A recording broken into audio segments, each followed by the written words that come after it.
British शासन का भारतीय अर्थव्यवस्था पर प्रभाव। 18वीं शताब्दी के आरंभ में भारतीय अर्थव्यवस्था ग्राम आधारित थी, जो स्वावलंबी एवं स्वशासी होने के साथ साथ अपनी आवश्यकता अनुसार सभी वस्तुओं का उत्पादन करती थी। गांवों का संबंध केवल राज्य को कर देने से होता था तथा ग्रामीण समाज सदैव की भांति मंद गति से चलता रहता था। भले ही कोई शासक या वंश परिवर्तित हो गया हो, यूरोपियों ने एशियाई समाज के इस अपरिवर्तनशील रूप के बारे में कहा था कि यह नश्वर संसार में भी अनश्वर है। किंतु मुगल साम्राज्य का विघटन होने के कारण आर्थिक व्यवस्था का भी विघटन होने लगा तथा भारतीय राजाओं के आपसी युद्धों से आर्थिक क्रियाकलापों पर बहुत बुरा प्रभाव पड़ा। यूरोपीय व्यापारिक कंपनियों ने इस युद्धों का लाभ उठाकर राजनीति में हस्तक्षेप किया तथा 1757 की पलासी विजय के पश्चात ब्रिटिश ईस्ट इंडिया कंपनी धीरे धीरे साम्राज्य की स्वामिनी बन गई। विजित क्षेत्रों से आर्थिक लाभ प्राप्त करने और उन पर अपना नियंत्रण और भी सुदृढ़ करने के लिए आर्थिक प्रशासनिक नियमों में समयानुसार परिवर्तन करती रही। अब हम लोग देख लेते हैं कि ब्रिटिश आर्थिक नीति। तो अंग्रेजों द्वारा आर्थिक प्रशासनिक नीतियों को लागू करने के दौरान सदैव साम्राज्यवाद के लक्ष्यों जैसे कंपनी के मुनाफे में वृद्धि, विजित क्षेत्रों पर नियंत्रण आदि को ध्यान में रखा गया। अंग्रेजों की आर्थिक प्रशासनिक नीतियों को जॉन सुलीवन की पंक्ति द्वारा समझा जा सकता है। उसने कहा था कि हमारी प्रणाली एक ऐसे स्पंज के रूप में काम करती है जो गंगा के किनारे से प्रत्येक अच्छी वस्तु को ले लेती है, फिर टेम्स के किनारे पर निचोड़ देती है। भारत में ब्रिटिश उपनिवेशवाद के विभिन्न चरण। उपनिवेशवाद एक ऐसी संरचना होती है जिसके माध्यम से किसी भी देश का आर्थिक शोषण तथा उत्पीड़न होता है और आर्थिक लाभ के साथ साथ विदेशी जनसंख्या को विदेशी भूमि पर बसाना भी शामिल होता है। औद्योगिक क्रांति ने उपनिवेशवादी व्यवस्था को प्रत्यक्ष रूप से प्रभावित किया और भारत भी ब्रिटेन का उपनिवेश इसी व्यवस्था के परिणाम स्वरूप बना। भारत में ब्रिटिश उपनिवेशवाद के विभिन्न चरण इंग्लैंड के आर्थिक ढांचे से प्रभावित होते रहे, इसलिए प्रत्येक चरण में गुणात्मक परिवर्तन होते रहे। इसी परिवर्तन के आधार पर ही भारत में उपनिवेशवाद को 3 प्रमुख चरणों में विभाजित किया गया है। तो उपनिवेशवाद के चरणों को देखें तो इसमें सबसे पहला जो चरण है उसको वाणिज्यिक पूंजीवादी चरण कहा जाता है, जो कि 1757 से लेकर के 1813 ईस्वी तक माना जाता है। इसके बाद औद्योगिक पूंजीवादी चरण, जो कि 1813 से लेकर के 1858 ईस्वी तक माना जाता है, और तत्पश्चात वित्तीय पूंजीवाद चरण, जो 1858 ईस्वी के बाद के समय को माना जाता है। तो आरंभिक चरण अर्थात ब्रिटिश उपनिवेशवाद का मुख्य उद्देश्य भारत से अधिकतम भू राजस्व की वसूली करने के बहाने उसे लूटना था। आगे चलकर अंग्रेजों ने भारत को कच्चे माल के निर्यातक तथा तैयार माल के आयातक के रूप में विकसित किया। 19वीं शताब्दी के उत्तरार्ध में और 20वीं शताब्दी के पूर्वार्ध में भारत स्थित ब्रिटिश उद्योगपतियों द्वारा देश में पूंजी विनियोग की प्रक्रिया आरंभ की गई। इसे भारतीय श्रमिकों पर शोषण के आरंभ का काल कहा जा सकता है। ठीक है, तो हम लोग देखते हैं सबसे पहला जो चरण था वाणिज्यिक पूंजीवादी चरण। तो इसमें क्या है कि उपनिवेशवाद मूलतः एक आर्थिक संबंध है जो राजनीतिक, सामाजिक और सांस्कृतिक ढांचे को प्रभावित करती है। 18वीं शताब्दी में भारत एक विशाल कृषि प्रधान देश होने के साथ साथ औद्योगिक देश भी था, क्योंकि एशिया और यूरोप के बाजारों में भारतीय कपड़ों की मांग थी। कृषि एवं उद्योग के संतुलन के साथ साथ अंतर्राष्ट्रीय व्यापार भी भारत के पक्ष में था, क्योंकि भारत का आयात की तुलना में निर्यात बहुत ही अधिक था।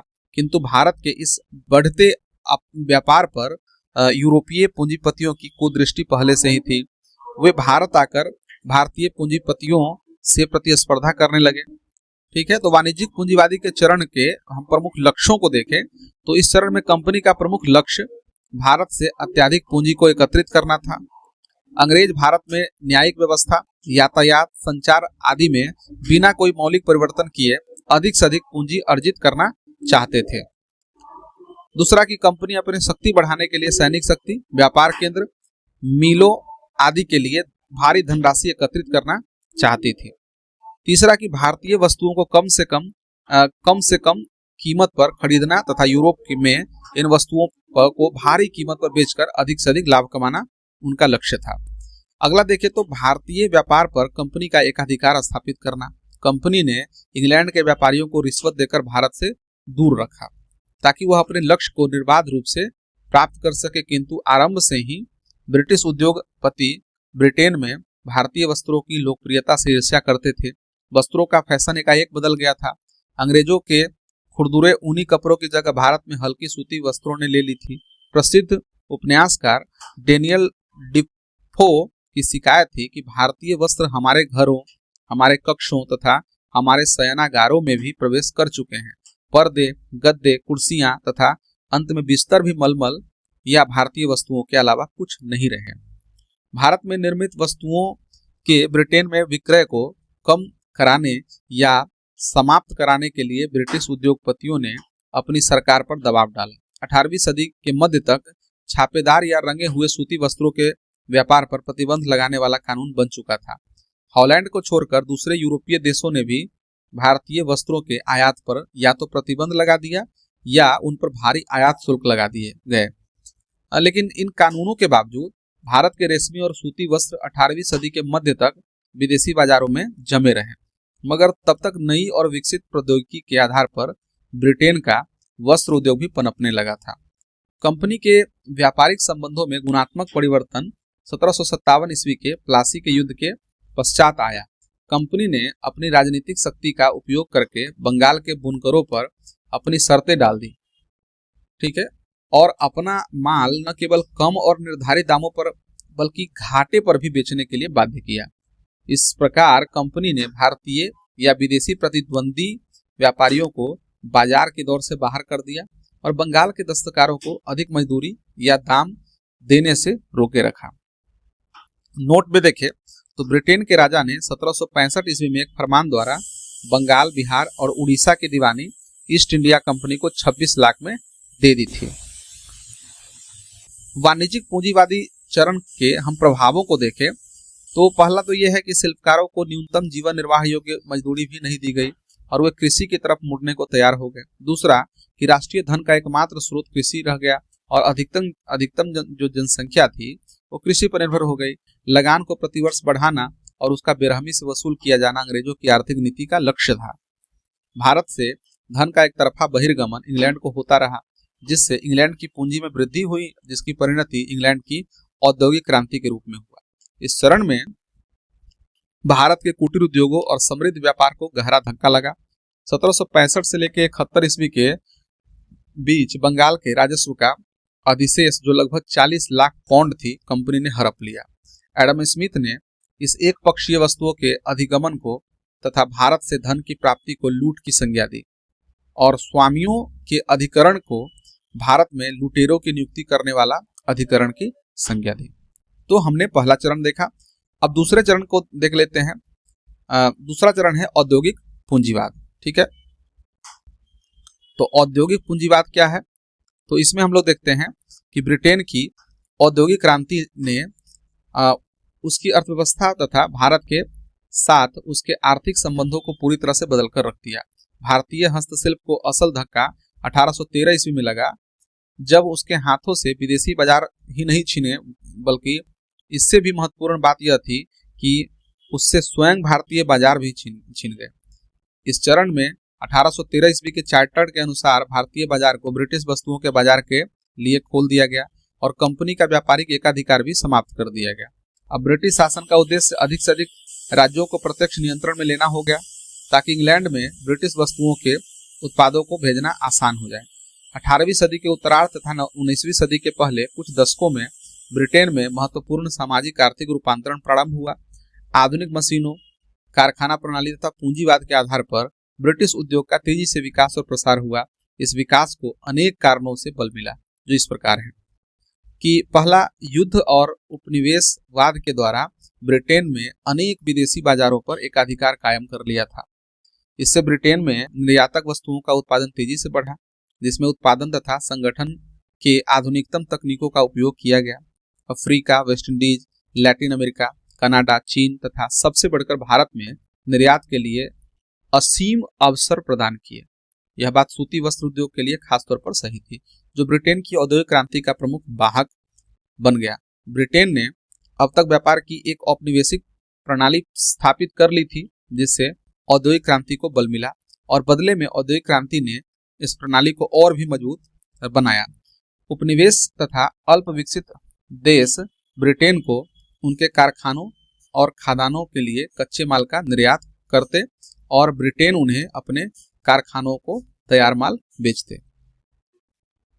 नई मशीनों और कारखानों में लगाने के लिए देश में पर्याप्त पूंजी जमा हो चुकी थी। इस मामले में अफ्रीका, एशिया, वेस्ट इंडीज और लैटिन अमेरिका तथा ईस्ट इंडिया कंपनी और उसके नौकर द्वारा प्लासी युद्ध के पश्चात भारत से ले जाई गई पूंजी में महत्वपूर्ण भूमिका निभाई। ठीक है। उसके बाद देखिए, दूसरी ओर ब्रिटेन में एक ऐसी सरकार थी जिस पर व्यापारियों तथा उद्योगपतियों का प्रभाव था। इसलिए उसने क्या है कि बाजारों तथा उपनिवेशों के लिए दूसरे देशों में जमकर युद्ध किया। अधिक उत्पादन की मांग प्रौद्योगिकी के विकास द्वारा पूरी की गई। ब्रिटेन के उभरते उद्योगों ने देखे हरग्रीव्स, वाट, आर्कराइट आदि के आविष्कारों का भरपूर उपयोग किया गया। इन आविष्कारों तथा भाप की शक्ति का पूरा फायदा उठाने के लिए अब उत्पादन को अधिकाधिक कारखानों तक विस्तारित किया जाने लगा। औद्योगिक क्रांति के कारण ब्रिटिश समाज में औद्योगिक पूंजीपतियों के एक शक्तिशाली वर्ग के उदय ने भारतीय प्रशासन और इसकी नीतियों पर गहरा प्रभाव डाला। साम्राज्य में इस वर्ग की दिलचस्पी ईस्ट इंडिया कंपनी में की दिलचस्पी से बहुत भिन्न थी। अब हम लोग देख लेते हैं कि औद्योगिक पूंजीवाद के जो चरण था, इसके प्रमुख लक्ष्य क्या थे। तो ब्रिटिश उद्योगों के लिए कच्चे माल और ब्रिटिश कारखानों में काम करने वालों के लिए खाद्यान्नों की प्राप्ति कराना, तो ये था। दूसरा लक्ष्य ब्रिटेन की मशीन निर्मित वस्तुओं के लिए भारत का एक बाजार के रूप में उपयोग करना। तीसरा देखें तो भारत में प्रशासनिक, शैक्षणिक, सामाजिक नीतियों में हस्तक्षेप करना तथा उनकी रुचि को ब्रिटिश उपभोक्ता के रूप में परिवर्तित कर देना। इसके साथ ही प्रथम चरण के लक्ष्य भी जारी रहे। ठीक है। उपर्युक्त लक्ष्यों की प्राप्ति भारतीय दस्तकारों के निर्यात पर एकाधिकार होने और भारतीय धन के सीधे सीधे दोहन से इस वर्ग को कोई लाभ नहीं मिला। जब इस वर्ग की संख्या और इसके राजनीतिक प्रभाव में वृद्धि हुई तो उसने कंपनी के व्यापारिक एकाधिकार पर चोट करना शुरू कर दिया। क्योंकि इस वर्ग का मुनाफा व्यापार से नहीं बल्कि कारखानों के उत्पादन की देन थी, इसलिए वह तैयार भारतीय माल के आयात को नहीं बल्कि अपने माल का भारत को निर्यात तथा भारत से कपास जैसी कच्चे मालों को आयात को प्रोत्साहन देना चाहता था। आरसी दत्त ने अपनी प्रसिद्ध पुस्तक the economic history of India में लिखा कि 1812 ईस्वी में ब्रिटिश पार्लियामेंट्री से लेकर कमेटी के प्रयास का उद्देश्य यह पता लगाना था कि उनकी यानी कि भारतीय उनकी जगह ब्रिटिश कारखानेदारों को कैसे दी जाए और भारतीय उद्योगों की कीमत पर ब्रिटिश उद्योगों को कैसे प्रोत्साहित किए जाए। इस तरह 1813 ईस्वी के बाद ईस्ट इंडिया कंपनी की व्यापारिक नीति का निर्धारण ब्रिटिश उद्योगों की आवश्यकताओं के अनुसार होने लगा। अब इसके प्रभाव क्या पड़े, औद्योगिक पूंजीवादी चरण के प्रभाव क्या पड़े, तो पहला तो यह है कि भारतीय हस्तशिल्प एवं कुटीर उद्योग का पतन होने लगा, क्योंकि इंग्लैंड के मशीन से बने कपड़ों से भारतीय बुनकर प्रतिस्पर्धा नहीं कर पाए। दूसरा कि कच्चे माल के निर्यात को बढ़ावा देने के लिए कृषि के वाणिज्यीकरण पर बल दिया गया, जिसमें नील, कपास, अफीम, चाय, जूट, कॉफी आदि के उत्पादन हेतु कृषकों को मजबूर किया गया। साथ ही ब्रिटिश मजदूरों के लिए खाद्यान्न का भी निर्यात हुआ। फलतः भारत में अकाल और दुर्भिक्ष की बारंबारता बढ़ी। यूरोप में आयातित कलईदार बर्तन एवं एल्युमिनियम के सामान का प्रयोग भारत में बढ़ा, जिससे भारतीय उद्योग पीतल, तांबा आदि की हानि हुई। विभिन्न क्षेत्रों में रेल संपर्क हो जाने के कारण सस्ता विदेशी उत्पाद एवं लोहा भारत में पहुंच गया, जिससे लोहा गलाने वाले देसी उद्योग वस्तुतः समाप्त ही हो गए। इस तरह गांव और शहर दोनों जगह रहने वाले शिल्पियों, कारीगरों, बुनकरों तथा लोहारों के व्यवसाय बेकार या नष्ट हो गए और खेती ही उनके लिए एकमात्र विकल्प बचा, जिससे भूमि पर जनसंख्या का दबाव बढ़ा। कुल मिलाकर भारतीय व्यापार एवं उद्योग धंधे का विनाश हुआ ठीक है। ब्रिटिश कपड़ों के उत्पादकों ने देश को विदेशी कपड़ों से भर दिया और भारत को गरीबी, बीमारी, भुखमरी का घर बना दिया। तो हमने ये दूसरा चरण औद्योगिक पूंजीवादी चरण पढ़ा। अब देख लेते हैं वित्तीय पूंजीवादी चरण।